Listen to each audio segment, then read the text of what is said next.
எல்லாம் வல்ல ரப்புல் ஆலமீன் அல்லாஹ் ஜல்ல ஷானுஹு தஆலா நம்மையும் நாம் தொழுத இந்த சுபஹுனுடைய தொழுகையையும் நம்மிடத்திலிருந்து பரிபூரணமாக கபூல் செய்வானாக. நாம் தொழுத இந்த சுபஹ் தொழுகையின் பரக்கத்தால் இன்றைய தினம் மீதம் இருக்கக்கூடிய 4 வேளை பரலான தொழுகைகளை இமாம் ஜமாத்தோடு உடல் ஆரோக்கியத்தோடு ஆசியத்தோடு மன நிம்மதியோடு நின்று தொழுகக்கூடிய பாக்கியத்தை அல்லாஹ் நம் அனைவருக்கும் தந்து நல்லருள் புரிவானாக. இன்றைய நாளில் நாம் மேற்கொள்ள இருக்கிற வியாபாரங்கள், விவசாயங்கள், கொடுக்கல் வாங்கல் அனைத்திலையும் அல்லாஹ் நிரப்பமான லாபத்தையும் அபிவிருத்தியையும் பரக்கத்தையும் தந்தருள்வானாக. இன்றைய நாளில் நாம் மேற்கொள்ள இருக்கிற பிரயாணங்களை அல்லாஹ் ஜல்ல ஷானுஹு தஆலா பாதுகாப்பானதாக ஆக்கி தந்து நல்லருள் புரிவானாக. இன்றைய நாளின் எல்லா விதமான செய்தியும் பரக்கத்தையும் நிரப்பமாய் பெற்றுக்கொண்ட பெற்றுக்கொள்ளக்கூடிய நல்ல நசீபை அல்லாஹ் நம் அனைவருக்கும் தந்து நல்லருள் புரிவானாக. ஆமீன் ஆமீன் யா ரப்பல் ஆலமீன். கண்ணியமிக்க அல்லாஹ்வின் நல்லடியார்களே, நபி ஸல்லல்லாஹு அலைஹி வஸல்லம் அவர்கள் தங்களுடைய பேர குழந்தையாக இருக்கக்கூடிய இமாம் ஹசன் ஹுசைன் ரலியல்லாஹு தஆலா அன்ஹு அவர்கள் குழந்தையாக இருக்கிற சமயத்திலே ரசூலுல்லாஹி ஸல்லல்லாஹு அலைஹி வஸல்லம் அவர்கள் அவர்களோடு கொஞ்சி விளையாண்டு கொண்டிருப்பார்கள். அவர்கள் குழந்தையாக இருப்பார்கள். அந்த நேரத்தில் ஹஸ்ரத் அக்ர இப்னு ஹாபிஸ் ரலியல்லாஹு தஆலா அன்ஹு என்று சொல்லப்படக்கூடிய அந்த சஹாபி நபி ஸல்லல்லாஹு அலைஹி வஸல்லம் அவர்களோடு சேர்ந்து இருப்பார்கள். ரசூலுல்லாஹுடைய இந்த செயல்பாடுகளை கவனித்துக் கொண்டிருப்பார்கள். ரசூலுல்லாஹ் தன்னுடைய பேரரோடு விளையாண்டு கொண்டிருப்பார்கள், கொஞ்சிக் கொண்டிருப்பார்கள். அதை பார்த்து அக்ர இப்னு ஹாபிஸ் ரலியல்லாஹு தஆலா அன்ஹு அவர்கள் கேட்பார்கள், யா ரசூலல்லாஹ், எனக்கு 10 குழந்தைகள் இருக்கிறார்கள். நான் ஒருபோதும் அந்த குழந்தைகளை முத்தமிட்டதில்லை, அந்த குழந்தைகளோடு கொஞ்சம் விளையாண்டதில்லை.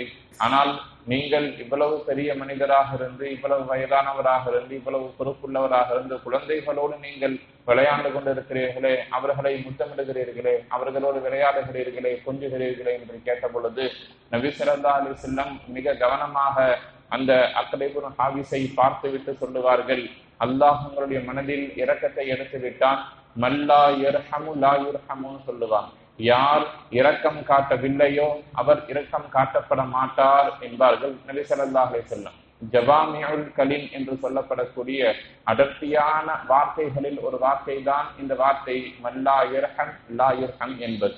யார் இரக்கம் காட்டவில்லையோ இரக்கம் காட்டப்பட மாட்டார். வெறுமனே அந்த சஹாபிக்கு அந்த சூழ்நிலையில் மட்டும் சொன்ன ஒரு வார்த்தை அல்ல இந்த வார்த்தை என்பது.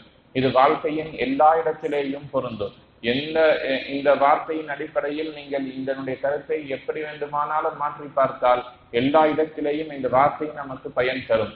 நீங்கள் பிறரை மதித்தால், பிறரை மதிக்காவிட்டால் மக்கள் உங்களை மதிக்க மாட்டார்கள். பிறரிடத்தில் நீங்கள் நல்ல விதத்தில் நடந்து கொள்ளவில்லை என்றால் அவர்கள் உங்களிடத்தில் நல்ல விதத்தில் நடந்து கொள்ள மாட்டார்கள். நீங்கள் இரக்கம் காட்டவில்லை என்றால் மக்கள் உங்களின் மீது இரக்கம் காட்ட மாட்டார்கள். அல்லாஹ் உங்களின் மீது இரக்கம் காட்ட மாட்டான் என்று நீங்கள் எதை பிறருக்கு தருகிறீர்களோ அதுதான் உங்களுக்கு வந்து சேரும். மக்களிடத்தில் நீங்கள் எப்படி நடந்து கொள்ளுகிறீர்களோ அப்படித்தான் இறைவன் உங்களிடத்தில் நடந்து கொள்ளுவான். நீங்கள் இறைவனிடத்தில் எப்படி நடந்து கொள்ளுகிறீர்களோ அது போலதான் மக்கள் உங்களிடத்தில் நடந்து கொள்வார்கள் என்கிற ஏராளமான உட்கருத்துக்களை பொதிந்திருக்கக்கூடிய வார்த்தை தான் மல்லா யர்ஹம் லா யுர்ஹம். யார் இரக்கம் காட்டவில்லையோ அவர் இரக்கம் காட்டப்பட மாட்டார் என்று நபி ஸல்லல்லாஹு அலைஹி வஸல்லம் சொன்னாங்க. அதே போல இன்னொரு சந்தர்ப்பத்திலே நபி ஸல்லல்லாஹு அலைஹி வஸல்லம் அவர்கள் வீட்டில் அமர்ந்திருக்கிற பொழுது ஒரு மனிதர் தன்னுடைய மகனை அழைத்து வருவார். ரசூலுல்லாஹி ஸல்லல்லாஹு அலைஹி வஸல்லம் மஜ்லிஸுக்கு ஒரு மனிதர் வருவார். அவர் தன்னுடைய மகனை தன்னோடு சேர்த்து அழைத்து வருவார். கையை பிடித்து ரொம்ப பாசமா தன்னோடு ஒட்டி தன்னோடு சேர்த்து கொண்டு அந்த குழந்தையை ரொம்ப பாசமாக ரசூலுல்லாஹுடைய மஜ்லிஸுக்கு கூட்டிக் கொண்டு வருவார். அந்த நேரத்தில் நபி ஸல்லல்லாஹு அலைஹி வஸல்லம் அவர்கள் அந்த மனிதரிடத்தில் கேட்பார், இந்த குழந்தையின் மீது நீங்கள் இரக்கம் காட்டுகிறீர்களா? இந்த குழந்தையை நீங்கள் நேசிக்கிறீர்களா?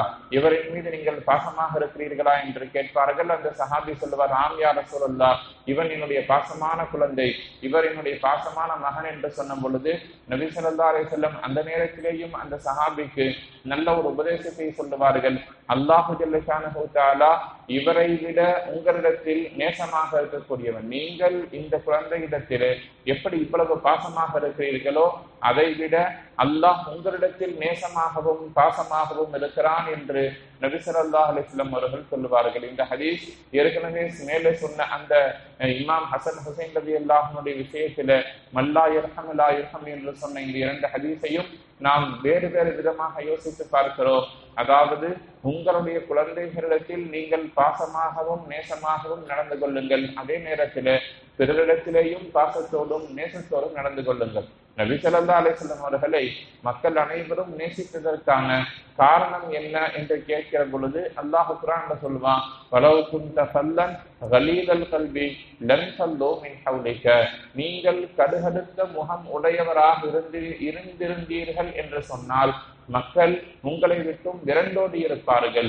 நீங்கள் எல்லா நேரத்திலேயும் புன்முறுவலோடு இருந்தீர்கள், மக்களை அரவணைத்துக் கொண்டிருக்கிறீர்கள், அதனால் தான் மக்கள் உங்களை நேசிக்கிறார்கள் என்கிற கருத்தை அல்லாஹ் குர்ஆன்ல சொல்லுவான். எனவே மக்களிடத்தில் நாம் நடந்து கொள்ளுகிற அந்த நடவடிக்கை என்பது பெருந்தன்மையாக இருக்க வேண்டும், இரக்கமுடன் கூடிய நடத்தையாக இருக்க வேண்டும்.